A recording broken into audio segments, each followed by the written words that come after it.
Steve, I feel like taking a page out of Father Edson Wood's playbook and standing here and reciting Casey at the bat, because that has all the wisdom anyone needs, and then walking away. But honestly, I have a confession to make. And that confession is, I'm amazed at the fascinating and thoroughly random chain of events that brings me to this place. It was in late August of 1979. I walked into the Sweet Square Pharmacy, where Mario Bianchini, the owner, had put 3 boys through Malvern Prep. And Mario said to me, you know what? Malvern's looking for a teacher, and I think you'd make a good fit, so why don't you send your resume to Father Duffy? And I did. And as luck would have it, my resume crossed Father Duffy's desk almost at the same hour when a newly hired theology teacher came in and quit to go for a higher paying job. Dave made a phone call, and here 35 years later is the roller coaster ride. Blessed randomness. I really should not be standing here today. I should be dead. As my chief will tell you, on an early Sunday morning back in late November, we were working a vehicle rescue, car against the pole, wires on the car, driver entrapped, and we were following protocol, and Pico told us that the power was out. So we grab our cutting tools and go to work, but the power wasn't out. And the only reason why you didn't read about the Naratin 5 being the crispy critters in the bright blue arc was because randomly we remembered to wear our insulated gloves and our insulated boots. So, blessed randomness.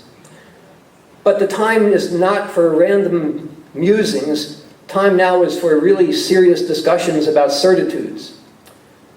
I am certain that I owe a tremendous debt of gratitude to 3 cohorts of people here. And the first cohort is my academic leaders and mentors. Dave Duffy, in 1979, you took a chance on a person that you yourself called the black sheep of the Archdiocese of Philadelphia.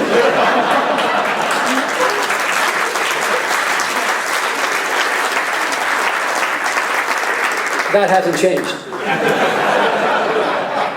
And so, Dave Duffy, I thank you, and Jim Stewart and Father Jim Flynn after him, for the gift of trust and the gift of academic freedom. You always treated us like professionals. You believed we were competent in our task. You gave us the freedom to explore our areas, and you were convinced that we were caring, competent, and we would accomplish our mission. For all your support and all your easing of the burden throughout the years, I am very, very grateful, as are my peers. Speaking of my peers, the Malvern faculty, what a tremendously talented, diverse, and caring community. Joanne Walsh, 22nd century teacher in the 20th century. Bob Colameco, I want to thank you for having the courage of your convictions many times and speaking out even in a hostile atmosphere. Rich Roper, thank you so many times for showing me the way. Larry DePaul, you helped me find my social conscience, and you nourished it. And Father Edson Wood, you helped me make the most difficult life and death decision I ever had to make. And you let me begin the Appalachian program, which lasted over 20 years. Tom McGuire and John Bohannon, scholars, published scholars. It's an honor to be on the same faculty, and you know you could teach anywhere. Kate Plows, Ed Liga, Jackie White. The talents and skills you modeled, I could never hope to have, but you've taught me how to appreciate them. Mike Rawlings and Leo Kinden, you understand the soul of the Malvern student. Jim Fry, a resident Renaissance man extraordinaire. And all of you, All of you, all of my colleagues whom I may have neglected, thank you for being a truly caring community of friends.